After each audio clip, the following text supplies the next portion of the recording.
기도하겠습니다.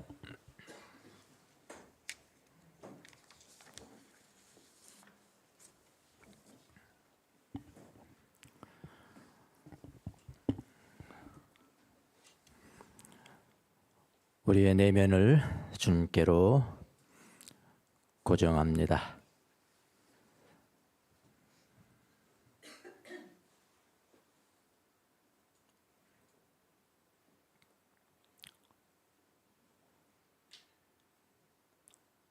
주님, 우리가 믿음으로 예배하며 믿음으로 주의 말씀에 경청합니다. 하나님, 우리를 오늘 또 불쌍히 여겨주셔서 하루를 살아갈 수 있도록 꼭 필요한 생명의 말씀을 우리에게 들려 주옵소서. 그 말씀으로 힘을 삼고 살아가도록 은혜를 베풀어 주시옵소서. 감사하고 예수님의 이름으로 기도합니다. 아멘. 자, 오늘은 계속해서 오늘은 여섯 번째 화. 이 팔복만큼 중요해요. 제가 보니까 8가지 화가 팔복만큼 중요해. 그 반대되면 다 팔복이거든요. 반대만. 오늘은 여섯 번째, 바로 들어가겠습니다. 여섯 번째 화, 또 반대로 하면 복이 되는 건데 뭐냐면은 위선적인 태도. 위선자. 하나님을 기쁘시게 하지 못하는 게 위선이에요. 위선이 뭐죠? 쉽게 말하면 겉과 속이 다른 거예요. 겉과 속이 다른 거 위선자야. 위선적인 태도. 겉으로는 깨끗한 척 하는데 실상은 내면을 보면은 부패와 방종, 그런 삶을 살아가는 것. 그런 사람들은 뭐라고요? 화가 있다. 그럼 반대로 하면 뭐예요? 복이 있다. 반대는 뭘까요? 그럼 내면이 깨끗하다는 거 아니에요? 그렇잖아요. 내면이 깨끗하고 그 영향으로 겉에도 나타나는 사람들. 이런 사람들은 복된 사람이죠. 겉은 깨끗하지만은 그 안은 탐욕이 있고 방종이 뭐죠? 방종? 자기 멋대로 하는 거예요. 예. 뭐든지 과하게 나가요. 어떤 기준이 없어요. 과하게 나가요. 방종으로 가득한 사람을 가르쳐서 위선자라고 예수님 그렇게 표현을 하십니다. 예수님은 위선을 기뻐하지 않으세요. 여기뿐만 아니라 다음 주에도 또 위선이에요. 3번인가 계속 나오죠. 위선이. 얼마나 위선을 싫어하셨으면 그렇게 하실까요? 예수님께서 여기서 지적하신 것은, 오늘 본문에서 지적한 것은 종교 지도자들이죠. 예. 종교 지도자들이 외적으로는 상당히 경건하게 보였고 거룩하게 보였고 또 의롭게 보였어요. 그런데 실제를 보면은 부패와 탐욕이 그 내면에 가득 차 있었다. 이걸 이제 폭로하신 거예요. 자, 그러면은 예수님이 그 당시에 무슨 일이 있어서 이렇게 화를 선포를 하셨을까? 한번 보겠습니다. 25절 바로 보겠습니다. 25절은 율법학자들과 바리새파 사람들아, 위선자들아, 너희에게 화가 있다. 너희는 잔과 접시의 겉은 깨끗이 하지만 그 안은 탐욕과 방종으로 가득 채우기 때문이다. 이랬거든요. 그러니까 율법학자들과 바리새파 사람들이 잔과 접시의 겉을 깨끗이 하는 일에만 열중하였지 내면을 깨끗이 하는 일에는 무관심하였다는 거죠. 그러니까 그 당시 종교의식상 정결해지는 거. 정결의 문제는 대단히 중요했어요, 이 사람들한테.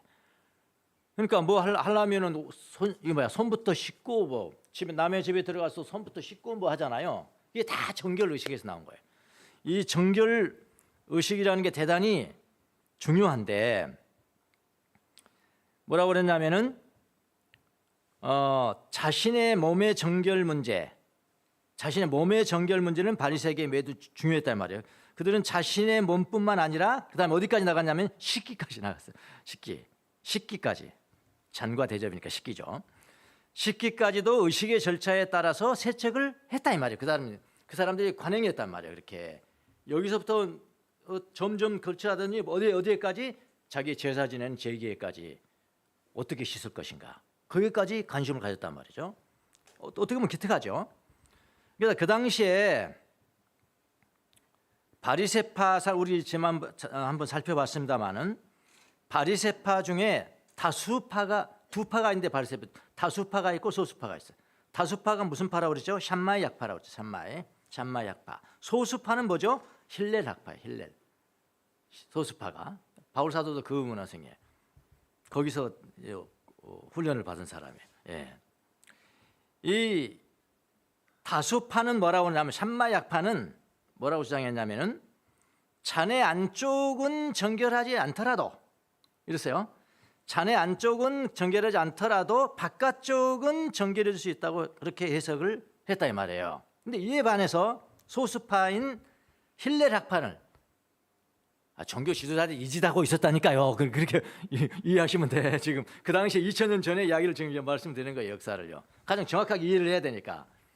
힐렐 학파는 뭐냐면 소수파인데 자네 속부터 먼저 정결해야 한다고 주장을 했다 이 말이에요. 제가 아니고 그들이 했다니까 2000년 전에. 그러니까 얼마나 웃기는 거냐 그게요. 샴마이 약파는 겉만 깨끗하면 된다. 그러면 속은 그냥 괜찮아질 거야. 샴마이 약파, 힐렐 학파는 아니야. 속이 중요한 거야. 속을 깨끗이 해야 돼. 그렇게 싸웠다면 자기들끼리. 근데 예수님이 이 점에 있어 예수님은 뭐죠? 지금 속이 더 깨끗해야 된다는 거죠. 예수님은 이 점에 있어서는 힐렐 학파와 같이 했어요. 그런데 사실 예수님이 하고 싶은 말은 그런 게 아니죠. 지금 잔이 겉이 깨끗해야 되냐, 속이 깨끗해야 되냐 그런 이야기가 아니죠. 예수님이 그거를 상징으로 이렇게 비유를 들었지만 예수님이 결국 하고 싶은 건 뭐예요? 너희들 마음이 어떠냐 말이에요. 마음이. 너희들 마음이 어떠냐? 내면이 어떠냐? 그런 이야기죠. 그러니까 예수님은 인간 마음 상태를 비유적으로 이제 표현하기 위해서 자네 안과 겉을 비유로 들으신 것이다. 바리새인들이 겉으로 또는 다른 사람들에게는 거룩하고 성스럽게 보이기 위해서 행동을 했습니다. 그건 여러분 아시죠? 옷을 길게 입는다든지 이런 것을 나는 기도하는 사람이야 여기다 못 차고 다 배웠잖아요. 예. 성스럽게 보이기 위해서 행동을 했어요. 그러나 그들의 내면을 보면 탐욕과 방종으로 충만했다. 그러니까 겉만 거룩한 거죠. 겉만 거룩한 것. 내면은 주님을 기쁘시게 하는 것이 없습니다. 우리의 신앙생활이 단지 겉으로 다른 사람들에게 보이기 위해서 초점을 맞춘다면 오직 자네 겉만 깨끗하게 닦는 것과 같다 그런 이야기예요. 예. 이건 한 줄이니까 다 설명 끝났어요. 제 설명 다 끝났습니다. 그런데 오늘 본문의 의미는 겉만 거룩한 채 하지 말고 내면을 더욱 정결하게 닦으라는 예수님의 의도죠. 이거 지금 두 절은 초등학교 학생 4학년 학생만 돼도 이건 알아요. 그걸 알아요. 예수님께서 지금 자네 겉과 속을 이야기를 했지만 사실은 마음에 사람이 겉으로만 거룩한 척 하지 말고 내면이 정결해야 된다는 것을 가르치고 있다. 그 4학년이면 알아요. 4학년이면. 초등학생이라 해도 다 알 수 있는 내용입니다. 그러나 우리가 알아야 할 더욱 중요한 것은 뭐냐? 제가 이걸 말씀하려고 그런 거죠. 우리가 알아야 될 더욱 중요한 것은 본문이 말하는 바리새인들에게 충만한 탐욕과 방종의 뜻이 뭐냐? 자, 우리가 성경 읽을 때요. 이거 많이 읽으시잖아. 탐욕, 나 탐욕 아니야. 방종, 나 방종하래야. 또 다른 성경에 보면 강탈 이렇게 나와요. 네, 강탈, 나 강탈한 적 없어. 또 과도함, 불의, 나 불의한 적 없어. 그러니까 나에게 적용되는 거예요, 안 되는 거예요, 이거. 나에게 적용이 안 되죠. 그런 식으로 읽어버리면 의미로 성경을 그렇게 보면 너무 추상적으로 흘러버리면 아무것도 안 해요. 그래서 예수님이 하신 말씀의 의도를 알겠는데 그러면 탐욕과 방종으로 충만하다고 그러는데 탐욕과 방종이 나하고 관계에 있는 것인지 없는 것인지를 알기 위해서 정확한 뜻이 중요하겠죠. 그래서 오늘 본문은 탐욕과 방종의 뜻이 무엇인가, 어떻게 그 당시에는 행해졌는가, 나에게는 어떻게 적용되는가, 그것에 벗어나려면 어떻게 해야 되는가, 이걸 중심으로 해서 한번 살펴보겠습니다. 바리새인들에게 탐욕과 방종이 가득하였다고 하니까 사람들이 생각하기를, 여러분이 생각하기를, 저도 생각하기를, 조폭이었나? 조폭 같은 사람들이었나? 조직폭력배, 조폭이라고. 조폭 같은 사람들이었나 생각하시면 곤란해집니다. 아무것도 적용이 안 돼요. 여기는 곤란해져요. 그들 나름대로 여러분 정결한 삶을 살기 위해서 노력한 사람들이 이 사람들입니다. 종교 지도자들이에요. 조폭 아닙니다. 십계명은 날마다 외우듯이 하는 사람들이고요. 날마다 굉장히 종교적인 사람들이에요.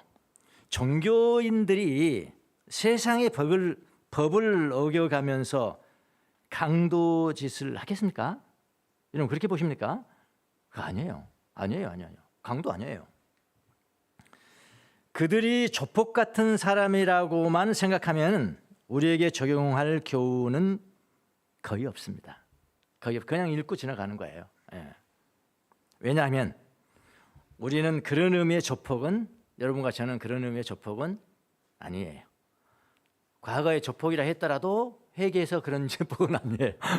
그런 조폭은 아니잖아요. 그들은 모두 성경의 율법을 사용했고요.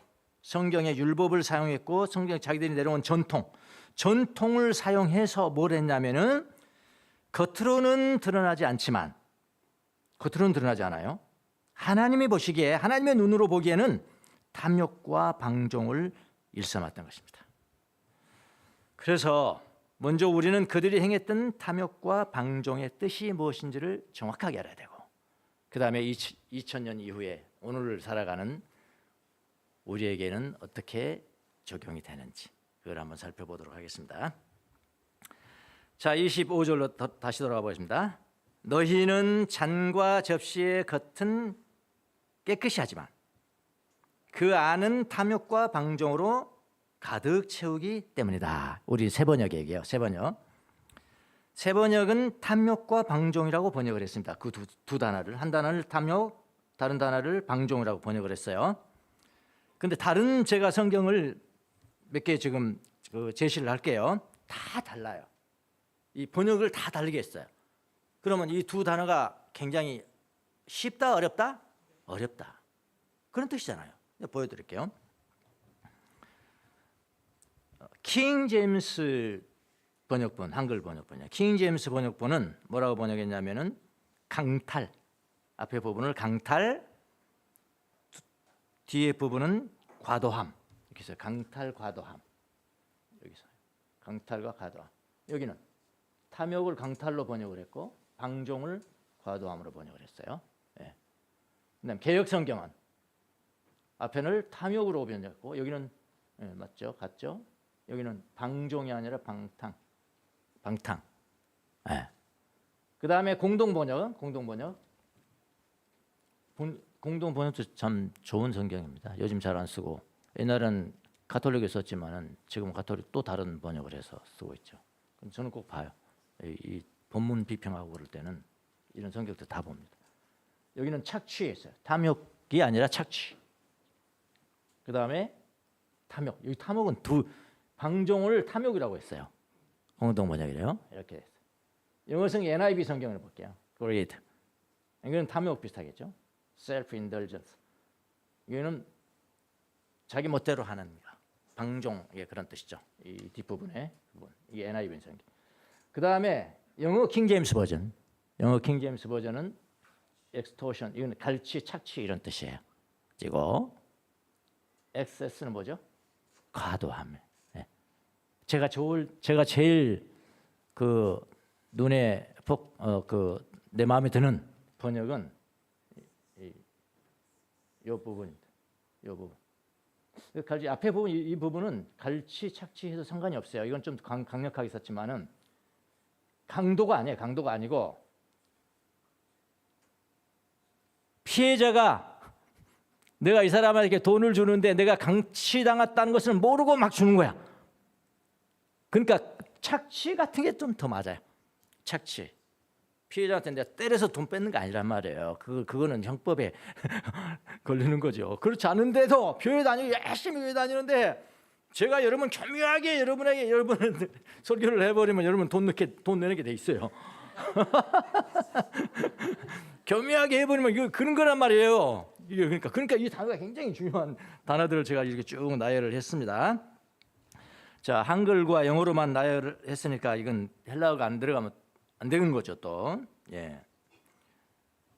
가장 좋은 번역을 찾기 위해서 원어를 한번 보도록 하겠습니다. 앞에 부분 착취가 하르파게스라는 이거는 이런 뜻이고요. 이거는 뭐 앞에 그러니까 착취하는 거구나, 갈취하는 거구나.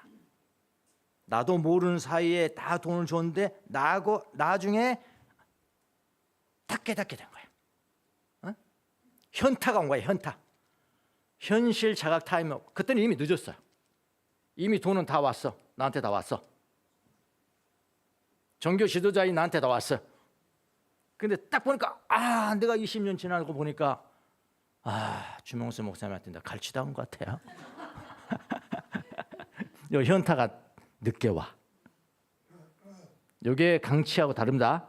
강도하고 달라요. 강도는 바로 알죠. 바로 알지만 몰라. 이 단어는 분명해요. 이게요. 자, 이제 두 번째 단어가 좀 문제가 있습니다. 두 번째 단어가 아디키아. 그러니까 디카이오스에다 아가 붙었으니까 의가 아닌 거죠. 의가 아니야. 불의함.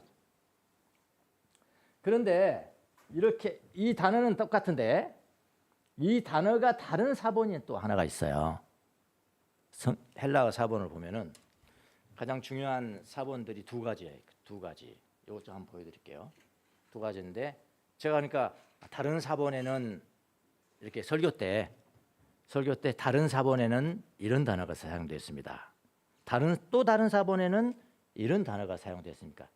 이걸 왜 하는 거죠? 왜? 가장 원래 썼은 마태가 원래 썼을 때 그 단어는 무엇일까를 찾기 위해서 하는 거 아닙니까? 그래야지 정확하게 우리가 이해를 하는 거니까요. 무슨 말인지 아시겠죠? 예. 그런 것을 본문 비평이래. 여러분 우리 설교 들을 때는 신학도 좀 하는 겁니다. 여기 제가 무슨 강의하는 거 아니지 않습니까? 예? 무슨 어떻게 잘 살아보기 그런 거 아니잖아요. 지금 영혼에 관계되는 말씀을 전할 때 하나님의 하나님께서 말씀하신 가장 근접한 단어가 뭘까? 몇천 년에 걸쳐서 지금 왔는 거니까. 그러니까 여러분이 좀 참으시고 저런 것도 있구나, 저렇게 해야 되겠구나 하셔야 돼요. 성도들이 깨이지 않으면은 목사들은 절대로 피상적인 말을 전하고 정말로 중요한 것은 전하지 않습니다. 자기도 모르니까 공부할 필요가 없어. 왜냐? 피상적으로 지나도 다 아멘 하고 울고불고 난리인데 뭐 그렇잖아요. 그러니까 이런 것도 조금 참으면서 저런 게 있구나. 자, 요 단어가 이거 다르잖아 지금 벌써 달라요. 이 사본에는 이게 나옵니다. 아디키아스라고 나와 있는데 무슨 뜻이? 방종이라는 뜻이. 근데 다른 사본을 보면은 아크라시아로 나왔어요. 다르죠? 지금 다르죠? 여기 아만 똑같네. 아만 똑같고 다른 건 다르잖아요. 이렇게 나와 있거든요. 여기에 이 아크라시아는 플러스 크라시아예요. 크라시, 데모크라시. 그의 크라시예요. 그러니까 통제가 없는 거죠. 아가 있으면 부정이에요. 통제가 없는 거예요. 내가 통제가 안 되는 거예요. 그게 방종이죠. 통제가 안 돼. 데모크라시, 민중이 크라시, 통제한다. 모든 권력은 국민으로부터 나온다. 그런 거잖아요. 이 단어가 쓰이는 거예요. 이 단어가. 그러니까 이 단어의 더 정확한 뜻은 사실은 과도함이에요. 과도함인데 여기서 또 하나 떠올려봐요. 아침에 내가 줬었는데 어제 성경 2개 헬라어 사본.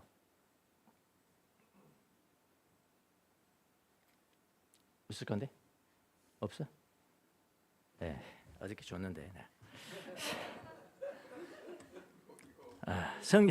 헬라어 이제 사본들을 보면은 여기 나왔잖아.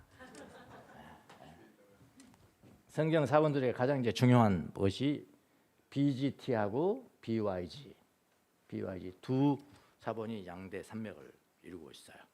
그러니까 제가 보통 할 때는 뭐 BYG를 하는데 여러분 다른 사본에는 그러면 사실은 이 사본을 또 다른 게 있잖아요. 지금 이 사본을 말하는 거예요. 요 BGT라는 건 뭐냐면은 B는 이건 라틴어인데 성경 그러니까 이거는 그리스 히랍 성경 텍스트라는 이야기예요. 여기에 보면은 이거는 이제 굉장히 중요한 아주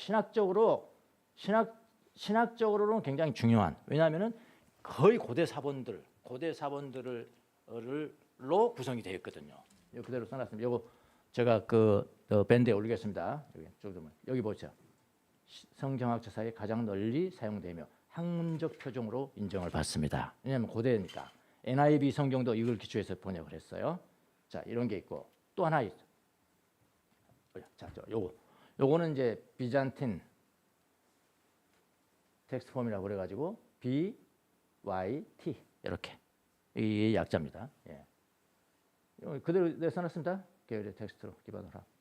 이거는 여기 비잔틴 제국하고 동방정교회 전통에서 이 사본이 사용이 됐단 말이에요. 그리고 여기는 또 킹 제임스 버전은 바로 이 사본을 기본으로 해요. 그런데 BGT 앞에 있는 것보다도 그 이후에 사본을 했다는 게 조금 약점이 돼요. 그래서 두 가지를 다 보는 거죠. 우리 본문 비평할 때 무슨 말 아시겠죠? 그러니까 됐어요 이제.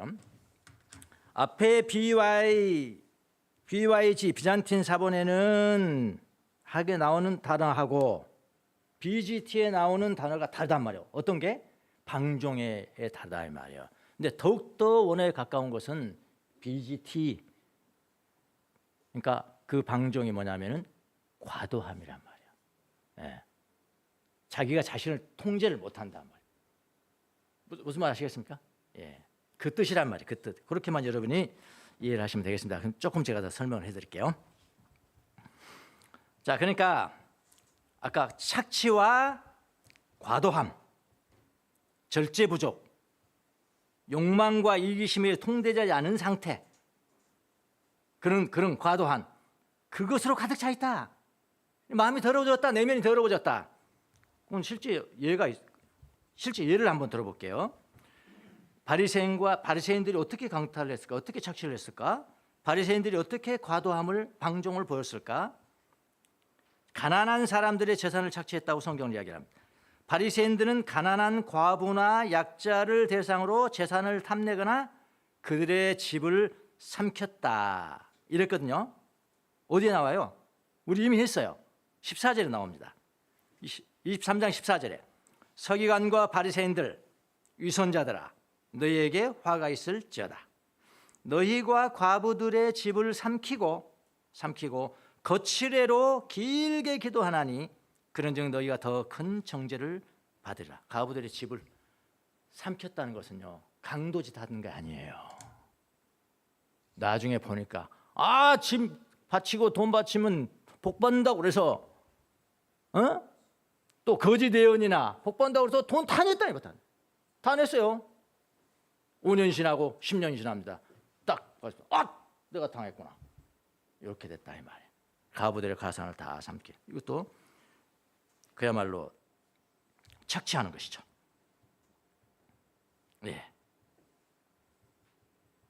그런 거 예를 들면 가난한 사람들의 재산을 착취하는 거다. 이렇게 생각하면 됩니다. 여기도 14절 서기관들과 바리새인들 위선자들아 너희에게 화가 있다. 너희가 과부들의 집을 삼키고 겉으로 길게 기도하니 그런즉 너희가 큰 정죄를 받으라. 그러니까 여러분 바리새인들이 과부의 가산을 삼켰다고 해서 형법에 규정된 강도죄를 범해서 돈을 뜯어냈다고 생각하면 안 됩니다. 잘 들어보세요. 그들이 종교인으로서 수단과 방법을 다해서 율법을 팔았어요. 하나님의 말씀을 팔았어요. 율법을 팔았어요. 그리고 하나님을 팔았어요. 놔달라고 그런 거 아닙니다. 나한테 내놔. 그게 아니에요. 하나님을 팔았어요. 하나님을. 그들로 하여금 하나님을 잘못 판단하게 하여, 하나님을 잘못 판단하게 하여 돈을 뜯어냈다는 이야기예요. 여러분, 여기 갈치예요. 갈치. 과도하게 속여서 돈을 뜯어냈다는 그런 이야기입니다. 정확하게 아셔야 돼요. 그 다음에 과도한 11조 요구. 과도한 11조 요구. 그들은 백성들에게 율법의 규정을 지나치게 엄격히 적용을 했어요. 어떻게 하는지 아십니까? 박하와 회향과 근체, 이거 11조 의무 있어요, 없어요? 없다고 그랬어요. 열매 아니에요. 이건 안 내도 되는 거예요. 그런데 그런 사소한 것까지 11조를 강요를 했습니다. 마태복음 23장 23절. 착취 그리고 과도함으로 돈을 요구했어요. 정의와 긍휼과 믿음과 같은 더 중요한 덕목은 무시했다. 그런 뜻이에요. 이러면 달라져 버려요. 이렇게 보면 달라져 버려요. 그들은 박하, 회향, 근체와 같은 사소한 것도 다 11조를 내라고 은근히 강조해서, 칼 들고 강조한 거 아니에요. 강도 아니에요. 은근히 강조하였습니다. 안 내면 복을 받지 못할 것이라고 선전을 합니다. 안 내면 복 받지 못합니다. 선전합니다. 그렇게 해요. 그러나 예수님이 보시기에는 그것은 착취고 방종입니다. 이런 예가 있어요. 다 찾아볼 수 있어요. 또 성전에서 부당한 상업활동, 성전 안에서 장사하는 거, 성전 안에서 환전상 비둘기 파는 자들을 통해서 가난한 자들이 재물을 준비하기 어렵게 만들고 과도한 이윤을 챙겼습니다. 이것도 이미 봤죠, 우리가? 마태복음 21장 12절 13절. 성전 안에서 재물을 팔면서 폭리를 취했고요. 그 폭리 중에 성전에서 세금을 떼갔습니다. 그러니까 성전이 부자가 되는 거예요. 갈치, 방종에 해당합니다. 그들은 다 적법하게 했다고 주장합니다. 우리 다 적법해요. 이게 좀 가격이 높은 거야. 뭐 수요 공급의 법칙에 의해서 그런 거죠. 이집트 피라미드 꼭대기에 거기서 콜라가 얼마나 비싼데요? 뭐 이런 거입니까? 다 적법하다고 주장합니다. 그러나 예수님께서 보실 때는 그건 뭐라고요? 불법이고 착취고 방종에 불과한 것입니다. 그걸 아셔야 돼요. 위선적 생활. 자신들은 율법을 핑계 삼아서 부유한 삶을 살면서 백성들에게는 무거운 짐을 지웠다. 마태복음 23장 4절. 백성들은 무거운 짐을 지우고 어려운 규칙을 강요했습니다. 그들은 다 성경대로, 그 다음에 법대로 했다고 주장할 거예요. 다 성경대로 했어요. 법대로 했어요. 그러나 예수님이 보시기에 불법입니다. 과도함은 다 불법이에요. 지나쳐 통제 안 하고 다 과도함. 이 단어를 저는 참 좋아합니다. 과도함을 어떻게 분별해내고 어떻게 정확하게 그 선을 그어주는 것인가. 과도함은 단위가 참 좋습니다. 세상 법에는 저촉되지 않지만, 여기 과도함입니다. 세상 법에는 저촉되지 않지만 하나님의 법에는 저촉이 됩니다. 이게 방종입니다. 과도함. 이러한 행동들은 겉으로는 종교적인 정당성을 갖는다고 주장하지만, 다 그렇게 주장해요. 실제로는 사람들을 억압하고 자신의 욕망을 채우기 위해서 한 부정한 행위입니다. 예수님께서 이것을 강하게 비판하시면서 외적인 경건함보다도 내면의 정결 그리고 정의를 강조를 하셨어요. 자, 여기까지 이제 그 당시에 일어났던 일들입니다. 이건 실제로 있는 일이고요. 오늘날도 일어나나? 이게 중요하잖아요. 오늘날도 우리에게 일어나나? 이거? 일어납니다. 오늘날도 여전히 이런 행위가 자행이 됩니다. 교회적으로, 그 다음에 자기 개인적으로도 그래요. 착취, 갈취, 과도함, 방종은 다 이게 뭐하고 관계된 건가? 이거하고 관계된 겁니다. 이거하고 권력이에요. 이거가 권력이에요. 권력과 관계됩니다. 그래서 교회가 돈이 많다는 것은 어떻게 볼 수 있냐? 교회가 돈이 많다는 것은 이런 갈취와 과도함과 아주 밀접한 관련이 있다는 것을 아셔야 합니다.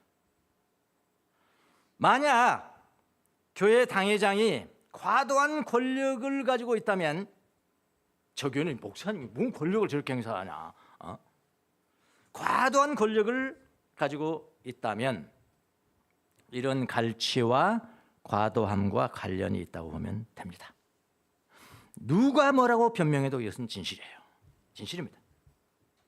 성전 짓는다는 미명하에 돈을 내라고 강요 비슷한 거 하지 않습니까? 예수님, 그건 세상 법에 안 걸려요. 그건 예수님의 법에는 걸려. 예수님의 스캔은 딱 걸리는 거예요. 헌금 많이 한 분 일으켜 세우고 자랑하듯이 선전하는 경우는 없습니까? 우리 교회에서는 택도 없는 이야기예요, 이거.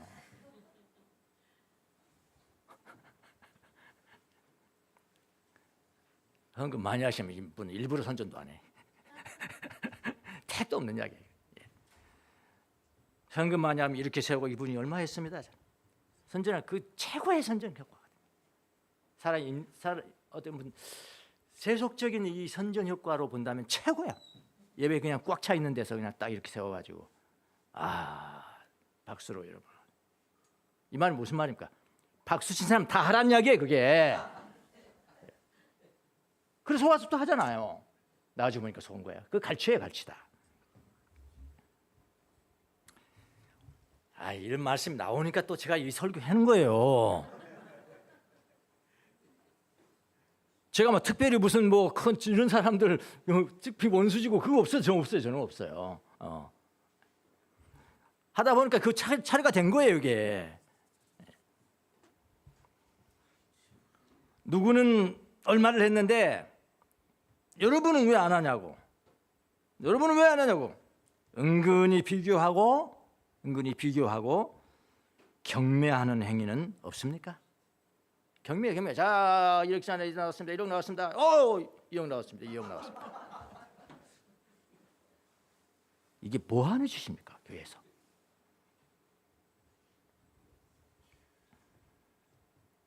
헌금 많이 한 분을 주보 등에 특별히 광고해서 다 따라하라고 부추기는, 심적으로 부추기는 그런 행위는 없습니까? 뭐 무슨 절기, 무슨 헌금, 이런 절기, 무슨 몇십 가지를 알아.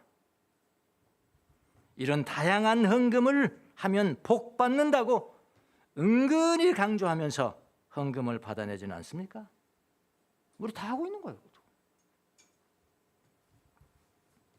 길, 흉, 화, 복을 예언하듯이 말하면서 헌금을 뜯어내지 않습니까?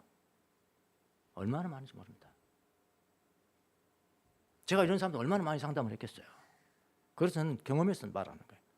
길, 흉, 화, 복을 예언하듯이 하면서 헌금을 뜯어내지 않는가. 이런 모든 것은 오늘 본문이 말하는 착취 또는 과도함에 해당합니다. 자기 건물 재개발됐는데 건물 알박기 비싸게 해서 돈을 더 많이 받아내는 술수를 장애하지 않습니까? 교회는 좀 손해보면 안 됩니까?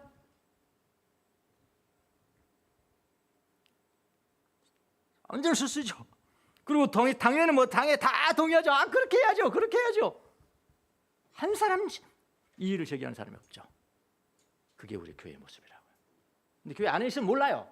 이거 당연하게 그럼 교회 이익이 아닙니까? 이익인데요. 근데 더 많은 다른 사람들이 보면 어떻게 되겠습니까? 우리 하나 말고 둘은 모른다고요?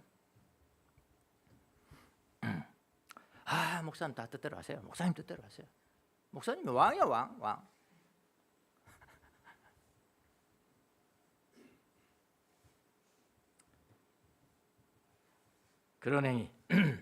그런 행위도 착취와 과도함, 방종에 해당합니다. 동기가 불순한 것은 다 부정합니다. 다 내면이 불순한 지도자들이에요. 교회 공동체를 이용해서 다단계 사업 이런 거 하지 않습니까? 교회 공동체를 이용해서 자기 개인의 정치적인 욕망을 채우지 않습니까? 다 방종이 방종. 누가 말해도 방종이에요. 과도함, 착취예요, 착취. 내면의 마음을 더럽히는 행위들이에요. 자기 권력을 유지하려고 세습합니다. 과도합니다, 과도함. 거기 뭐 없어, 헌법에는 없어요.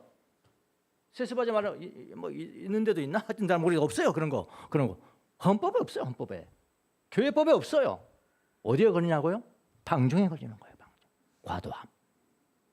아니, 자기 권력 유지라고 그런가? 하긴 안 솔직히 말하면 뭐 다른 이유는 많이 되지만 그 다른 이유를 많이 대는 게 그렇지 내면이 지금 정결하지 않단 말이죠. 동기가 불순하다는 거예요. 과도함. 여러분, 교회들이 저마다 교회 헌금을 많이 저축해 놓으려고 노력을 합니다. 왜 그런지 아십니까? 돈 많이 있으면 힘이 된다고 생각합니다. 그럼 발견 돈 싫어하냐? 그건 아닙니다. 그러나 조심해야 된다. 조심해야 된다. 돈이 많이 있어야 힘이 있다고 생각합니다. 그렇게 생각하다 보면은 엉뚱한 판단 미스가 돼요. 방종이 돼요, 방종이. 조심하셔야 돼요. 교회는 돈 자랑하면 안 되는 거예요. 돈을 빨리빨리 써버려야 돼요. 돈 자랑하면 안 된다. 신앙이 깨끗하지 못할 수가 있습니다. 결국은 방종은 흐르게 돼 있어요. 성경은 정확하니까요. 여기 이성 감성의 지배만 받고 이성의 그 통제 컨트롤을 받지 못해버린 상태. 이게 방종이죠. 과도함. 바로 나가버려요. 바로. 왜냐면 감성적으로야 뭐 그 저쪽 교회 내부에서 그렇지만요. 이성적으로 판단하면 그건 그냥 나가는 거거든 사실은요. 그렇게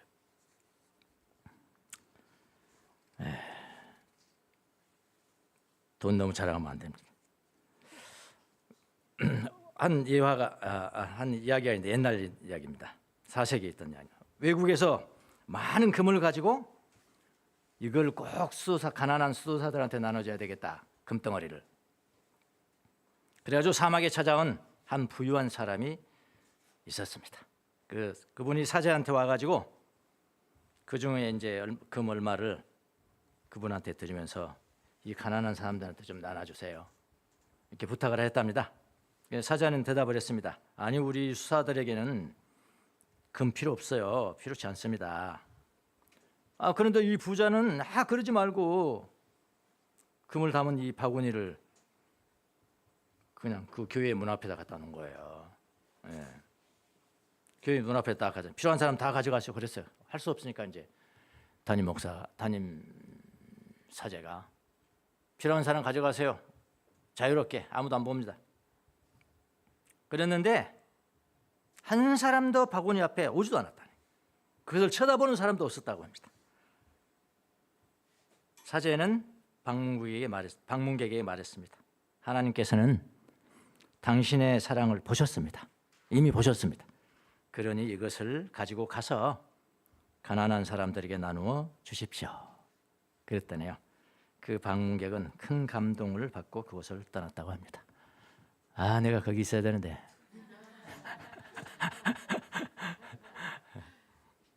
자, 교회는 이렇게 교회적으로 이렇고요. 방종, 착취, 과도함. 이 단어 중요하세요. 착취, 과도함. 교회적으로도 그렇고요. 개인적으로도 마찬가지입니다. 우리 교회 개인적이죠. 이제는 겨우 개인으로 가보겠습니다. 우리의 개인적인 신앙생활에도 위선적인 모습이 얼마나 많은지 모릅니다. 보여주기식 신앙이라고 합니다. 보여주기식 신앙. 사람들의 눈은 피해갈 수 있지만 예수님의 눈은 못 피해갑니다. 과도하게 신앙이 좋은 척하는 사람도 있습니다. 반대로 과도하게 신앙이 없는 척하는 사람도 있습니다. 다 과도함입니다. 위선이에요. 방종입니다. 예만 하세요. 아니요로 마세요. 예수 앞에 그렇게 하세요.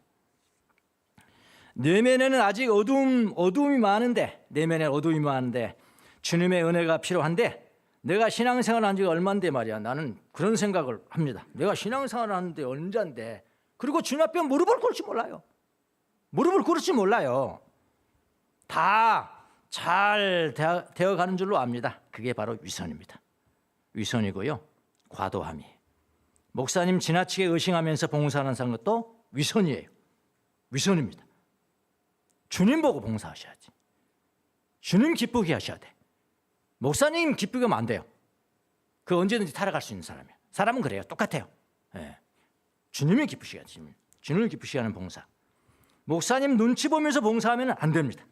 그러면 조금만 불편하면 불평합니다. 그 불평이 누구한테 가요? 하나님 앞에 가는 겁니다. 나는 왜 안 알아주나 하고 불평합니다. 마음이 더럽혀지는 겁니다. 불평하면 벌써 마음이 더럽혀지는 거예요. 정결이 손상이 가요. 예. 위선입니다. 과도함이에요. 신앙의 어두운 밤이 찾아올 수가 있죠. 잠시 침체될 수는 있으나 세월이 너무 길면 또 안 돼요. 그것도. 얼른 내가 왜 이렇게 왜 그러고 있지? 얼른 현실 자각을 해야죠. 예. 위선자가 안 되려면 그렇다 말입니다. 이것이 없이 계속해서 그곳에 머물러 있는 것도 과도함입니다. 과도함, 위선이에요. 영원토록 미워하고 영원토록 용서하지 않는 것도 과도함이에요. 과도, 위선입니다. 요컨대 나의 신앙생활에 과도함이 없는지 특별히 살펴보셔야 합니다. 여기까지 제가 여러분에게 전해줄 수 있는 말씀이에요. 오늘날 살아가는 우리가 어떻게 적용이 되는 것인가. 그럼 이렇게 어떻게 내면의 정결을 유지할 수 있을까요? 가장 좋은 룰 우리 이미 다 배웠습니다만 간단하게 보도록 하겠습니다. 양심 성찰입니다. 다 읽지는 않겠습니다. 이것도 올려놓겠습니다. 밴드에. 모든 것에서 하나님을 찾는 방법이 있습니다. 이것이 양심 성찰입니다. 양심 성찰은 가장 중요한 매일의 기도입니다.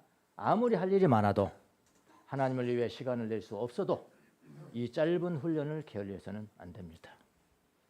최소한 15분을 투자하십시오. 저녁 시간에. 저는 잠자기 전에 가장 나중에 마지막에 요거 하고 잠을 자요. 그러면 잠이 꿀맛 같아.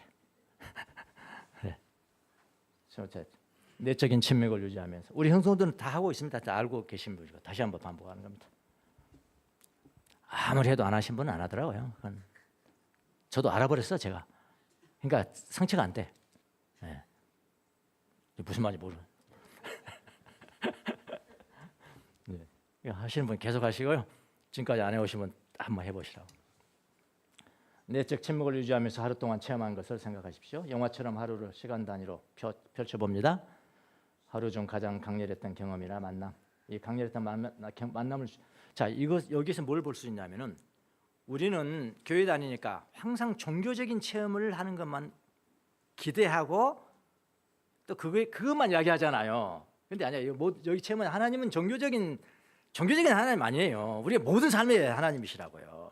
그러니까 사람 하나 만나는 거, 이야기 하나는 거, 내가 혼자 있을 때 무슨 거룩하지 못한 생각하는 것조차도 하나님 앞에서 하는 거예요. 다. 모든 것이 하나님적이에요. 모든 것이 하나님. 무슨 말이겠죠? 종교적인 경험만 있는 게 아닙니다. 모든 경험이에요. 모든 경험, 만남을 집중할 수도 있습니다. 그때 그 느낌, 기쁨과 평화였냐, 고통이었냐, 분노였냐, 슬픔이냐 이거 생생하게 떠올라.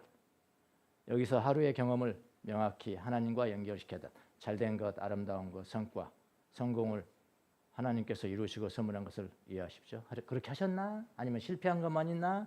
왜 그랬나? 왜 하나님이 그때 부셔하셨나? 내가 어떻게 했어야 되나? 이런 것들을 하나님 앞에서 내어놓고 대화하는 거예요. 대화하면서 이렇게 하나 해가는 거예요. 콜로키잖아요. 콜로키. 다음.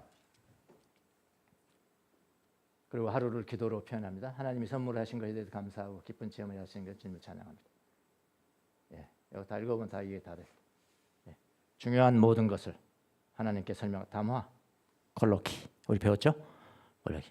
이게 이제 기도가 성장하는 겁니다. 기도도 성장해야 돼요. 기도가 정화가 돼야 돼요. 10년 전이나 항상 똑같은 기도하면 거기서 조금 더 들어가야 된다고. 기도가 성장해가는 거죠. 담화가 이야기가 하니까 예수님과 이야기하는 것이니까요.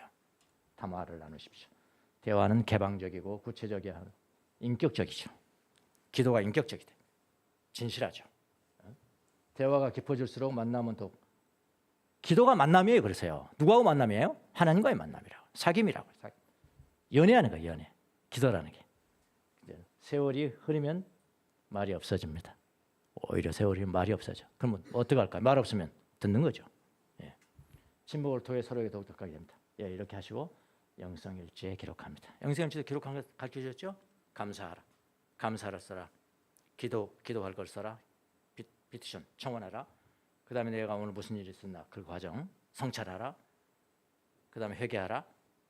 나는 어떻게 변화됐는가를 써라. 이거 5가지 방법을 쭉 쓴 것이 훈련이 되셔야 됩니다. 그래야지 정결한 마음을 유지할 수 있어요. 시 한 편 보고 하겠습니다.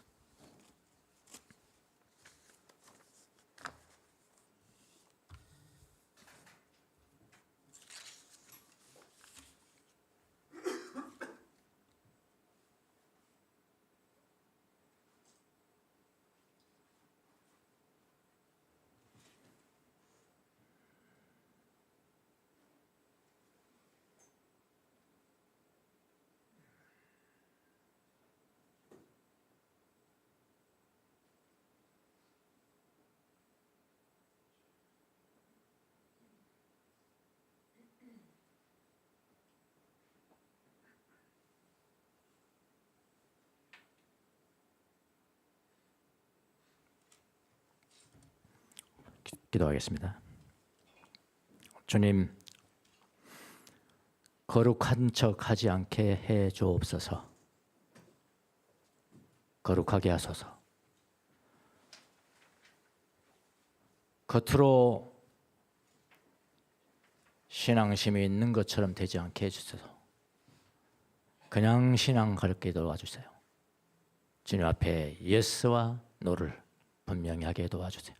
겉과 속이 같은 신실한 자녀들이 다 될 수 있도록 은총을 내려 주시옵소서. 감사하고 예수님의 이름으로 기도합나이다.